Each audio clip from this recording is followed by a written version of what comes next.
Well, I want to welcome everyone to the luncheon today and thank Chancellor Larive for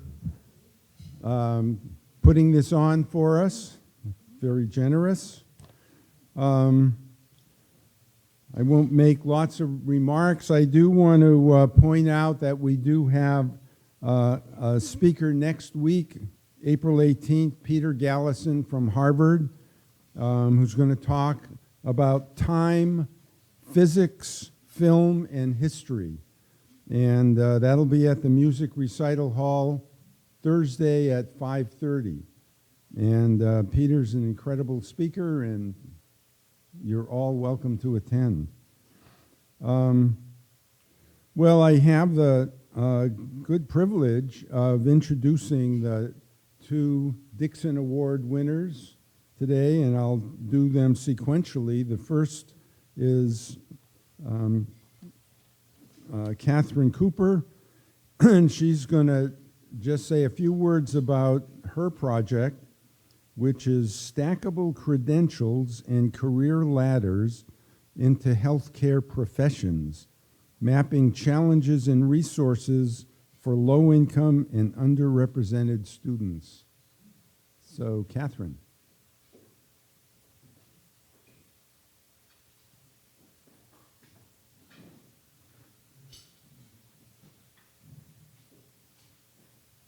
Thank you. Did a great job getting through my title. Sorry about that. Good morning, everyone. For many first-generation, low-income, and underrepresented students, being able to move out of and back into school while accumulating what are called stackable credentials allows them to move up their career ladders and earn money to support their families. Ideally, thank you, healthcare credentials can be stacked from adult education, middle and high school career tech education, or CTE pathways, to community college, baccalaureate, and post-baccalaureate degrees and certificates. For example, from certified nursing assistants, or CNAs, to medical or dental assistants, to radiologic technicians, RNs, physician's assistants, and MDs. But in reality, pathways up the healthcare ladder are often fragmented and obscure, leaving underserved students at the lowest rungs of the ladder. As one educator recently told us, in Santa Cruz County, it's just hard to navigate, and I think students get discouraged. In addition, with healthcare professionals across Santa Cruz County and the nation retiring, streamlining inclusive healthcare pathways has been attracting growing policy attention and investments. In my Dixon Award study, we're interviewing these students, K-12, community college and university educators, and healthcare providers to map students and organizations' challenges and resources for stackable healthcare credentials and careers. The study complements the new Central Coast K-16 Regional Collaborative, a 6-county initiative fostering pandemic recovery by streamlining equitable pathways from middle school through college into the workforce. Its first career pathway focus is on healthcare. Our broader team includes Maria Rocha Ruiz, who is the principal investigator of the K-16 Collaborative, Matt Spark and doctoral student Lucia Vitale, both in the Global and Community Health program, Margarita Zmitia in psychology, and Christine Chopra of the Santa Cruz County College and Career Collaborative, or what's called S5C.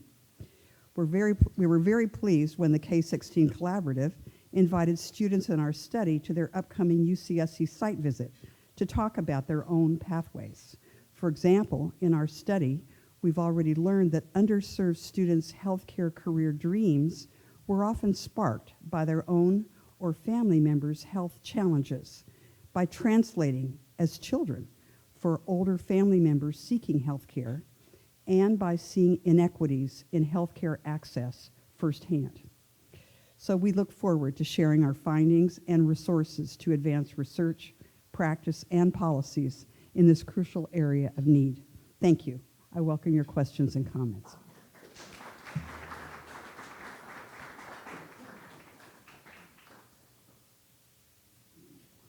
you, Catherine. And the second Dixon Award winner is William Domhoff. And the title of his project is Corporations and the Relationships to Policy-Oriented Nonprofit Organizations in the United States. So, Bill, would you like to?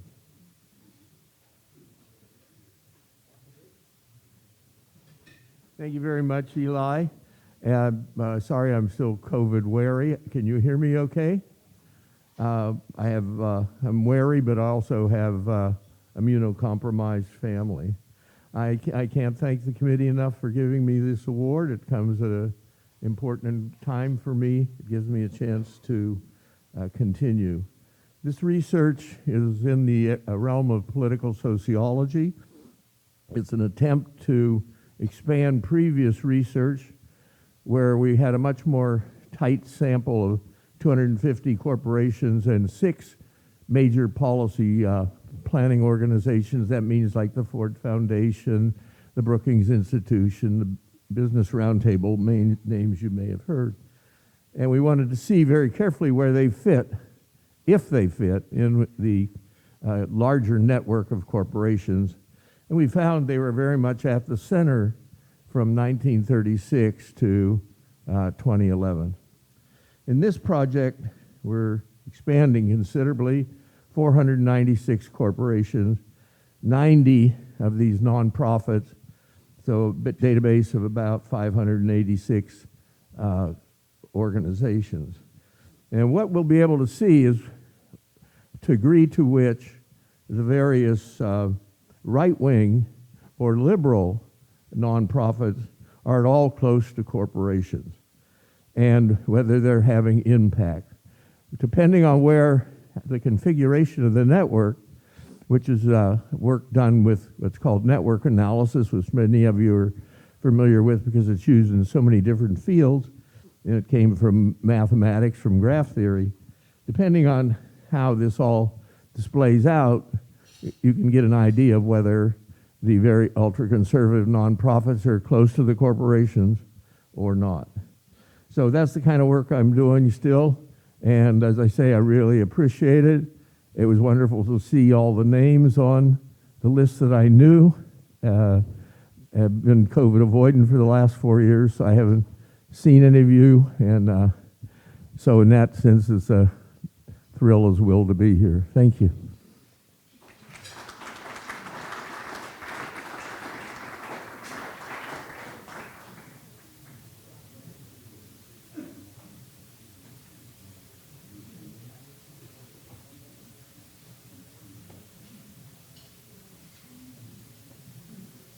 Well, thank you, Bill. The Dixon Award really represents some of the finest things that the Emeriti are doing, and we're really happy that you're here today to tell us something about your project. And now I'd like to introduce Chancellor Reeve. And again, thank you for this, and I do look forward to hearing about the state of the campus each year at these luncheons. So, thank you.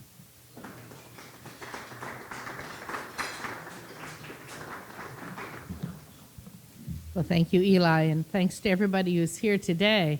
I'm glad to take your thanks for the luncheon, but we should also acknowledge the many staff, including our students and catering folks who are here today, Christy and others, who really make this luncheon possible.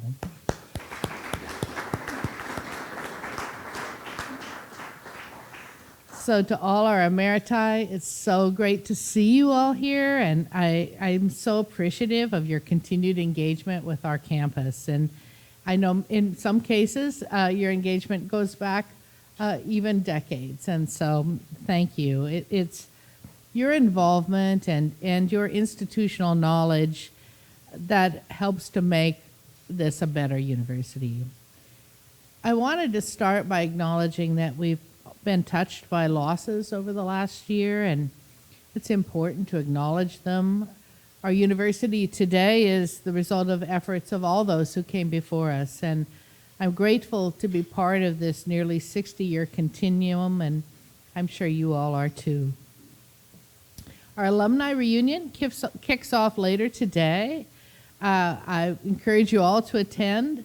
We've revamped the event. Last year we began placing special emphasis on alumni celebrating their 50th or greater reunion. So tonight's event and things that happen this weekend will celebrate alumni from the graduating classes of 1965 through 1974. And next year we'll add 1975 and so on. The special attention we're paying to our golden reunions is an acknowledgement that UC Santa Cruz's reputation as a world-class research and teaching institution is built on the work of those who came before us. It's faculty like you, our students and our staff, and you all played such important roles in building our university, and I'm grateful to each of you. This year's reunion events are detailed on the reunion website. If you can't make this year's gathering, know that next year we'll have this alumni golden reunion, but we'll also be celebrating the 60th anniversary of our founding. As someone who's kind of long past that 60 anniversary, I think it's really a delightful thing to be able to celebrate. And I hope that you'll be joining us to celebrate that milestone. Well, a lot's happened since we last met in this room a year ago, and I was going to give you a general campus update, but I wanted to start with some awards and some achievements, and after my comments, I'd be happy to take a few questions. I first want to congratulate our two Dixon Distinguished Professorship Award recipients, Bill Domhoff and Catherine Cooper. I enjoyed your comments so much, and it's really inspiring to me to see the great contributions you continue to make, even in retirement, and just nice to see you both in person. Our amazing faculty continue to be recognized for their excellence, and there are a number of awards and recognitions, and I've got a few that I wanted to highlight, but I wanted to give something that's kind of late-breaking news. There's a science paper today from Carol Greider, our Nobel laureate, in which she has used the nanopore sequencing technology that Dave Deemer, who's here with us, and Mark Akeson pioneered on our campus to sequence the telomeres of individual genes. And that is not only a technological tour de force, but it is completely changing what we know about telomeres and their role in disease, and whether those are autoimmune diseases or cancer. And it points to the problem of averaging. So in the past, the average length of telomeres was a kind of an average, like we'd got if we took all of our ages and averaged them up around the room. We'd get to some value, but it doesn't really describe either our ages or the breadth of our experiences. But Carol's work is looking at individual genes and the telomeres that are the end bits of those genes, and looking at the lengths of the telomeres and being able to correlate that in ways that are going to be critical for future discoveries that will help human health. So, we are just doing amazing research here at UC Santa Cruz, and I get the privilege of learning more about it every day. I wanted to mention we have two 2024 Sloan Research Fellows, Roxanne Beltran and Jacqueline Kimmy. The Sloan Fellowship acknowledges exceptional U.S. and Canadian researchers whose creativity, innovation, and research accomplishments make them stand out as the next generation leaders. Roxanne Beltran is an assistant professor of ecology and evolutionary biology, and she leads elephant seal research that uses sensors attached to the seals to monitor the world's oceans for climate change impacts as the seals migrate. She also advances research experiences that are more inclusive of students from traditionally marginalized backgrounds. And that combination of teaching and research and mentorship is really a hallmark, I think, of what we do special here at UC Santa Cruz. Jacqueline Kimmy is assistant professor of microbiology and environmental toxicology, and her work focuses on circadian rhythms, the cellular timekeeping system that regulates our sleep and eating and other physiological responses. Nobi Kayashi, professor of electrical and computer engineering, was named a fellow of the National Academy of Inventors, and he is an expert in energy conversion technology, semiconductors, and optoelectronics, and has more than 20 patents in the U.S. So congratulations to Nobi. Terry Williams is professor of ecology and evolutionary biology, was honored with the 2024 National Academy of Sciences Danielle Garrard Elliott Medal. It's an award that recognizes meritorious work in zoology or paleontology. As many of you know, Terry is an accomplished comparative ecophysiologist and well known for her groundbreaking work in the ecological physiology of large mammals and her fundamental contributions to understanding the functioning of large mammals within their varied habitats. Sir Isaac Julian, who's Distinguished Professor of the Arts and the History of Consciousness, was named the 5th most influential artist in the world in the 2023 Art Review Power 100 list. Art Review is not part of my usual reading, but it's one of the world's leading contemporary art magazines, and Isaac was praised for transgressive reworkings of history and time itself, which have expanded our potential to deal with the complexities of the present and paved the way for generations of artists to come. I had the pleasure to be in London last spring with Isaac at the retrospective of his career, hosted at the Tate. It was really quite moving to see the breadth and depth of his work. Francois Menard, professor of mathematics, received the prestigious Calderon Prize from the Inverse Problems International Association for his work in the field of inverse problems. So inverse problems, many of you may know, is the math behind imaging sciences. And they can be a real challenge to manage. So if you have had an MRI, the imaging that lets the physician see inside patients is processing those images as a kind of inverse problem. And it's also used to understand the subsurface of the Earth and seismic imaging.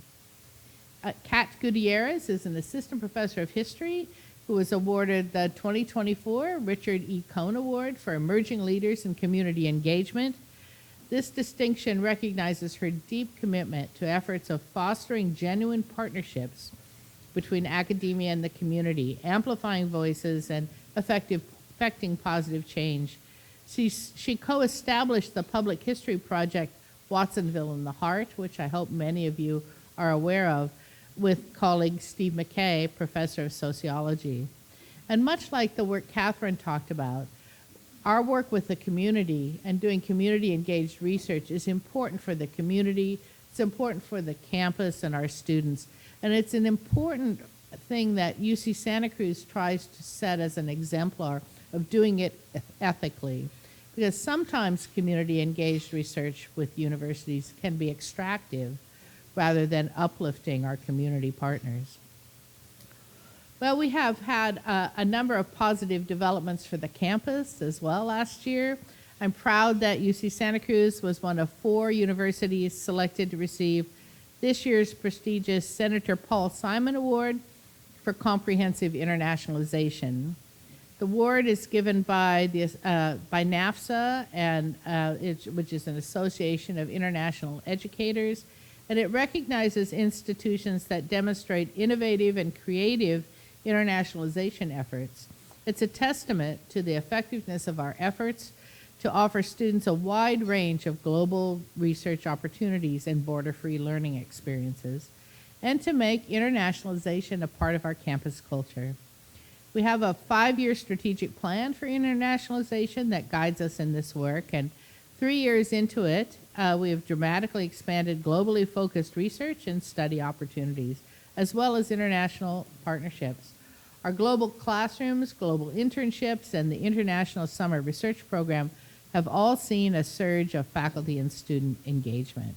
And an interesting program we have is a collaboration with areas in Mexico that are sending students to work with Manal camps to learn about innovation and entrepreneurship. They do part of it virtually and then actually come to Santa Cruz and are partnering with entrepreneurs and business owners in Salinas in the development of websites and other things to support those businesses.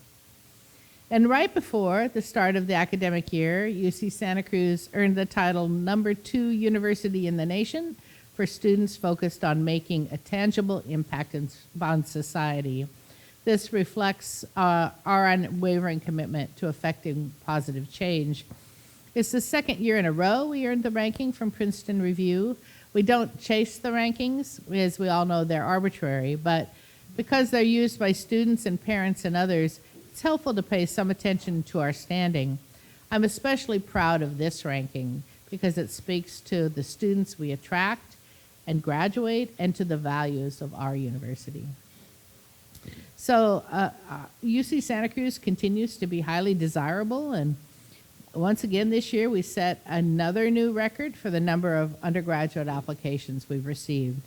We received 83,915 applications from first year and transfer students. That's a 4.7% increase in applications from California high school students, reaching over 57,500, and those from California community colleges surged by 8.5%, exceeding 10,500. So we received a total of 12,000 and some applications from transfer students. That's almost a 10% increase from the previous year. And of those applications, 37% were from groups historically underrepresented in higher education. So through our outreach efforts that highlight our commitment to supporting all students, we also received over 25,500 applications from low-income California families and more than 26,000 applications from first-generation California students. In addition, applications from international students and U.S. students from outside California increased by 2%, up to 15,181. I am worried about the situation with FAFSA. You probably have heard that the Department of Education rolled out a new FAFSA process, and they have stumbled in its implementation. Some of our student applicants still have not got their financial aid information. We've extended the deadline to submit statements of intent to register, but I worry that some students will just sit out, and I don't know what impact that will have on our admissions, but I know what a deficit that will create for our talented low-income students in our region and throughout California. So we continue our efforts to deliver 40% more student housing by 2030. And since Chancellor Blumenthal is with us today, you know that he was really instrumental in getting many of this housing developments started. Our long-planned child care center and family student housing project on Hager is currently at the end of the bidding process.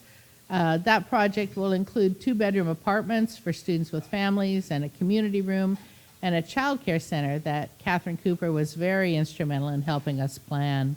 That's important because right now our child care center isn't big enough to serve our employees and only can serve UC Santa Cruz students. And the new center will serve up to 140 children of faculty, staff, and students. It's roughly double the capacity of our current center.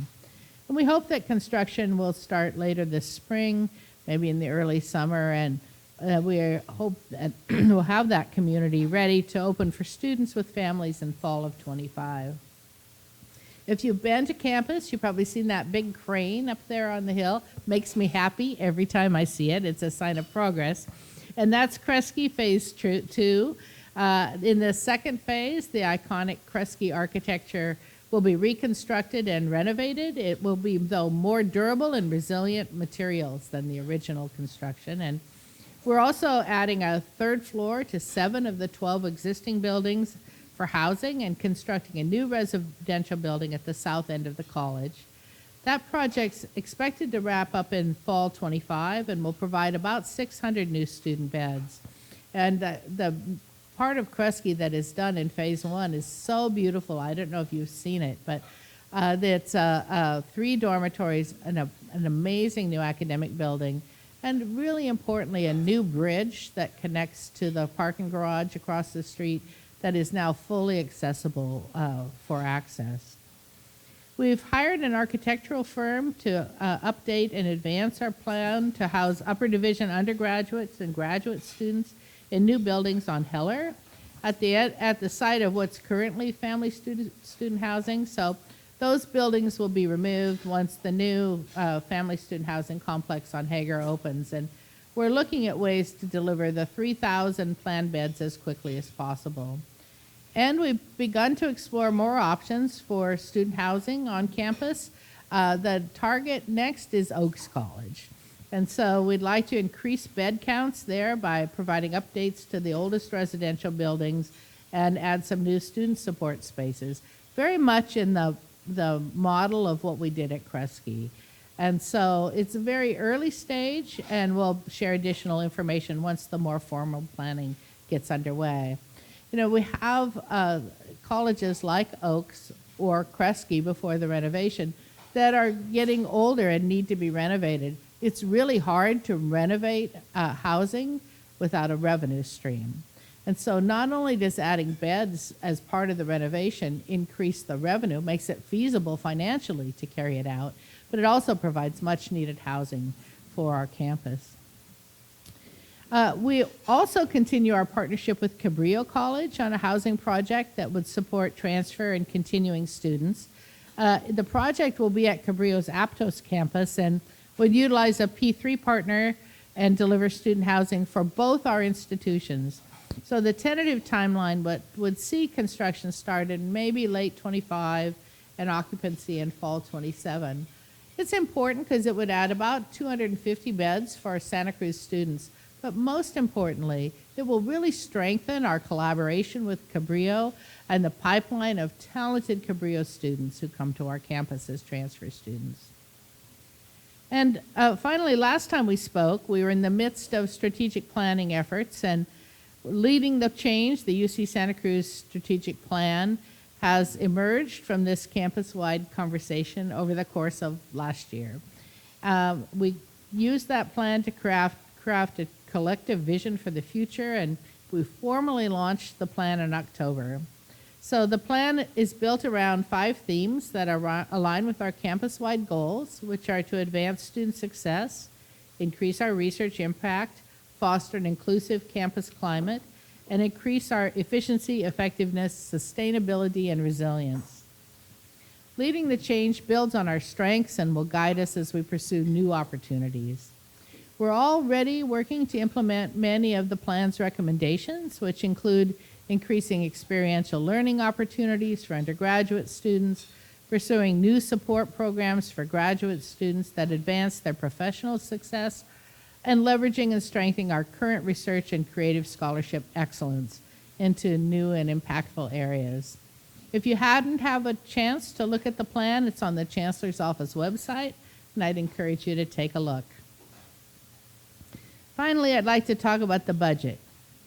Well, to be honest, I really wouldn't like to talk about the budget because it's not the best news, but I think you probably are curious about the details. So both the state and the campus find ourselves in a difficult budget period, and as of late February, the Legislative Analyst's Office now projects a $73 billion budget deficit for the state for fiscal year 25.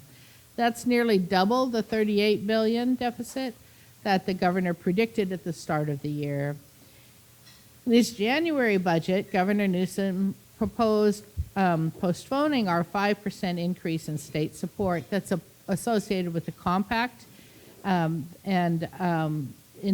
his January budget message, he said that the fiscal year 25 increase was being deferred, and he proposed we would receive a 10% increase in state funding in 26. Probably like me, you are doubtful that this will occur. But, you know, we'll wait and see what happens. And the state budget cycle, of course, has the governor releasing his mid-May revised budget. And at that time, we should have better information about this year's state tax revenues and understand better the state's approach. Our campus is also facing a deficit in our core funds budget. The total budget for the campus is about $1 billion and covers every aspect of the university, including housing, dining, parking, and other auxiliaries. Our core funds, which include student tuition and certain fees, state support, grant and direct costs, and investment income, is about $540 million, and our deficit is in our core funds budget. And we project this year that the current year deficit is going to be about $97 million. That's a lot. And we're working to address this gap by reducing spending, slowing the pace of filling open positions, reducing discretionary spending in areas like travel and contracts that use core fund. Campus Provost and EVC, Lori Klutzer, and I are analyzing open commitments from central funds to remove or reduce some commitments and shift others to non-core fund sources. And we're asking other principal officers to do the same.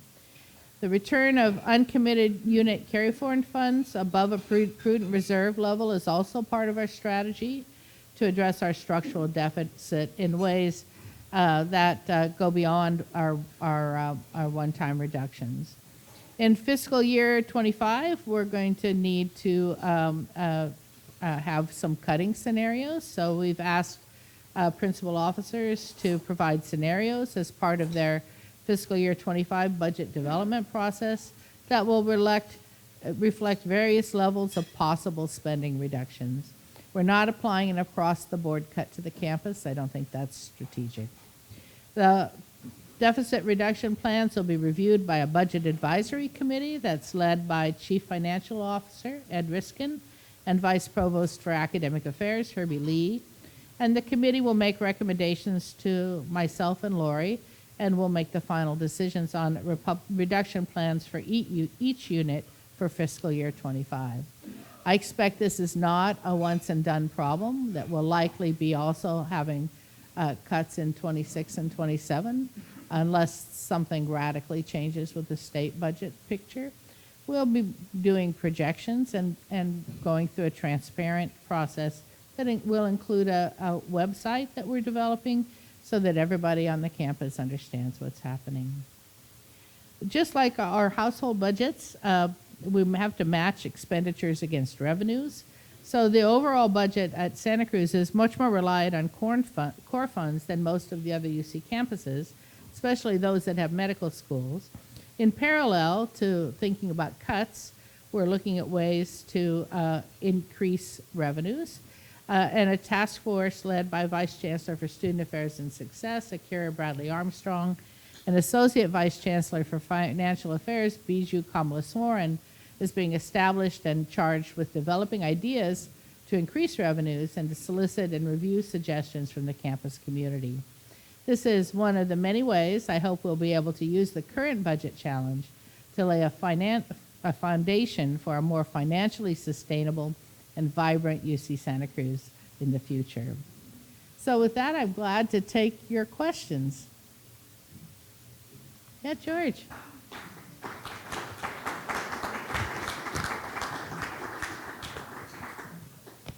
Yeah. Well, first of all, thank you for your transparency with the budget. I well know how difficult that can be. Yeah. But I wanted to ask you, my impression is that with the possible exception of UC San Diego, the other campuses are more or less facing a similar challenge with regard to structural deficit. Is that a fair representation? It is a fair representation. I think misery loves company, so it does make us feel a little better. I think it's a little harder for us since we're more reliant on core funds than many of the other campuses. But it's true, Davis has been working to close a structural deficit since about 2020, and their deficit, while they first started closing it, now it's gone back up again. The problem is that the revenues that we get don't match the costs that cost increases that we're facing. the pandemic, was a big inflationary impact on everything. You know that when you go to the grocery store, right? Well, the same is true for us, for salaries, but particularly benefits costs have mushroomed. Also, just the costs of our electric bills have gone way up. All the things that you see in your home, just multiply that by about 25,000, and then you can understand the impact at the UC Santa Cruz budget. Yeah, Barry? Well, slightly related to that, with the ridiculous housing bust in Santa Cruz, is it affecting recruiting? Are we able to get faculty that we want? We are able to get the faculty we want. Before this budget challenge, we were sometimes authorized 2 faculty from a good search, places where we needed research and teaching. We've stopped doing that because we have to try and moderate our expenses, but it's a very popular place, and we have recruited extraordinarily well. So a couple things that help, we have this MOP loan that our faculty can get, and that's really great because it is a 3% interest rate, which in today's climate is really valuable, I think, to people. And also, you only need, I think, a 10% down payment. And then we give faculty recruitment allowances that can help faculty either relocate and get their feet under them or use towards a down payment. So that's been very helpful. We haven't seen a problem recruiting people. It would be great, though, if housing would be more available. It is exciting for me to see the housing developments, the apartments going up downtown. I think that, and there's one going up near West Side Research Park that is about 20 studio apartments. And I think that's all very good. Also, we're close to releasing an RFP for Ranch View Terrace 2, so we want to continue ourselves to develop additional employee housing. Yes. Yeah, just to follow up on that, Cindy, so do you see increasing challenges though on the recruitment side, being able to support these financial incentives just with the budget situation that we're going to face over the next few years? No, what's going to happen is we're going to slow hiring, right? So just like I mentioned, right now we're trying to keep staff positions open and slow hiring. We're going to slow faculty hiring. We've hired remarkable faculty in the last 3 years, and we probably should absorb those faculty, take a little breath, and then have just a few critical faculty hires next year. So then we're going to take it year by year and see how things are improving economically. Yes. Yes. If I'm not mistaken, you've been engaged in conversations with Mayor Healy around questions of campus growth and the LRDP. Yes. Could you give us an update on the conversation? Yeah, so the update is we're not having conversations now. And so we had, let me just say, I'm Fred Keeley's biggest fan. He has been a transformative mayor for Santa Cruz, and especially for UC Santa Cruz. When we had our last student housing item before the Regents about a year ago, Catherine was in the audience. Fred Keeley came to the Regents to support our student housing project. And so I think he's doing remarkable. Fred said, let's sit down and see if we can work through some of the issues around the long-range development plan, which was approved by the Regents in 2021. I was glad to do that. We ended up stopping those conversations because we have 3 lawsuits against us. They're being heard now in Santa Cruz court. And the 3 lawsuits were combined into one. And so it's the city and the county and then a private group. And Fred, while we could talk about things that we could agree with the city over, he could not guarantee that particularly the county and the private group would agree to the same things. So if we negotiate with the city, then we've just reduced our degrees of freedom for what will eventually may come from the judgment against us. So we collegially stopped having those conversations, especially now that it's being heard in court. you know, the preliminary documents that we got from the judge look pretty favorable for the campus. And so we'll see how it all plays out. I expect to have a final decision in September.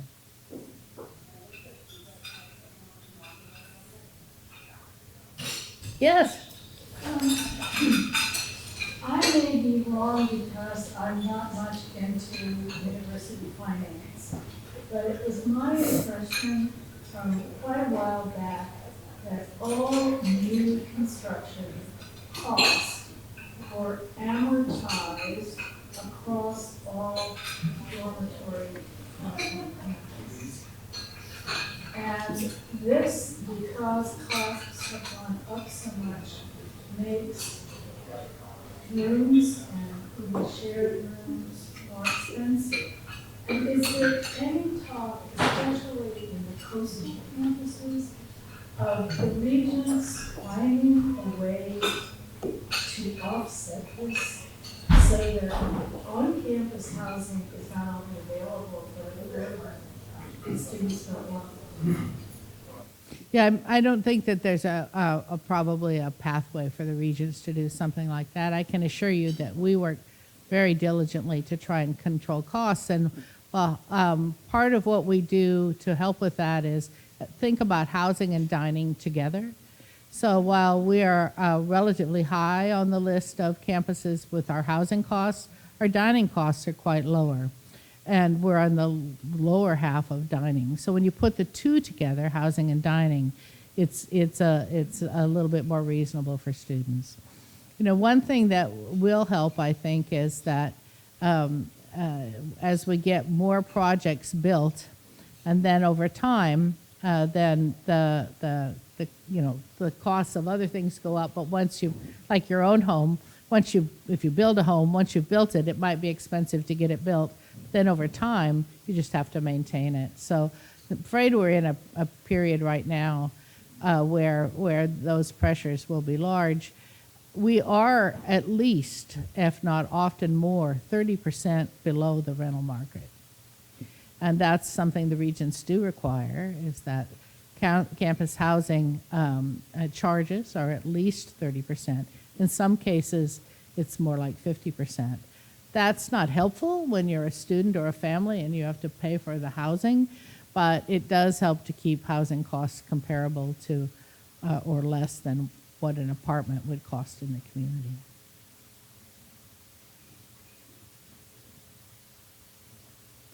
Yeah.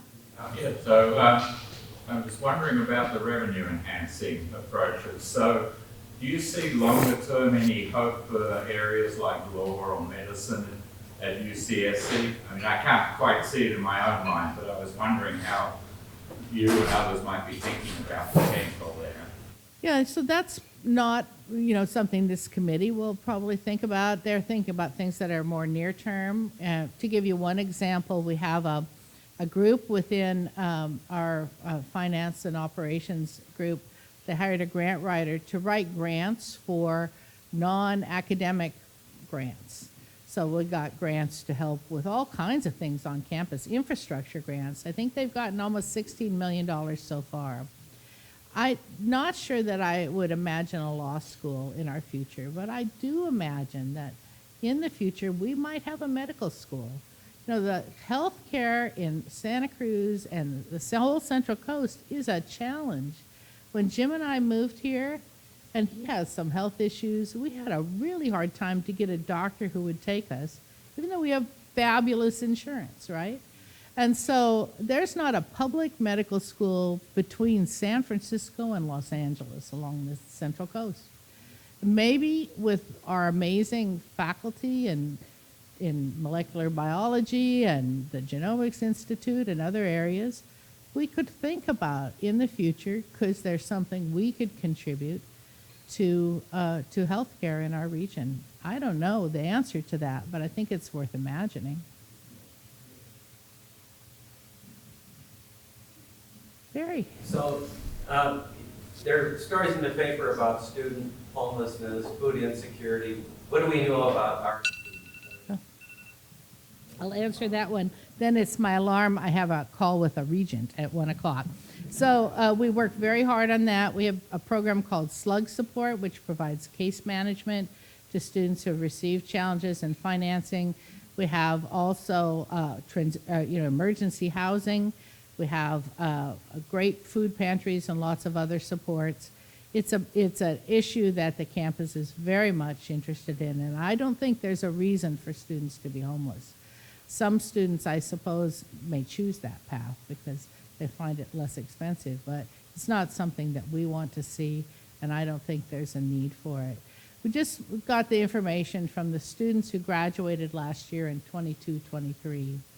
61% of the students, the California students who come to UC Santa Cruz, who are from low or middle income families, pay no tuition. And our Pell Grants, which are part of that FAFSA I told you about, cover most of the other expenses a student would have if they're on full financial aid. I'm always interested in student affordability and student debt, and probably you are too. So what we found out was that about 2/3 of our California students graduate with no student loans. And of those who have student loans, the average value of the loan was $18,000. So we're working really hard to keep things affordable for students.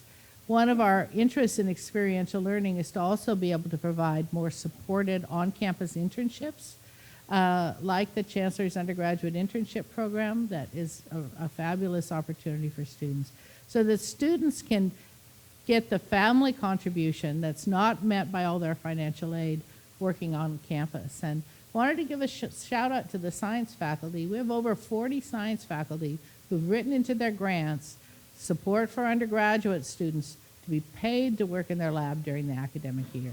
And that makes such a difference, not only in their financial sustainability, but their ability to not have to make a trade-off between working 1 or 2 fast food jobs and doing something that will advance their careers. I'm sorry I've got to run, but it's great to see you all, and hope the rest of the day goes great. Thank you, Cindy. And thank you all for coming. Cindy has to rush off. I don't think we have to rush off, so enjoy the rest of your lunch. Thank you.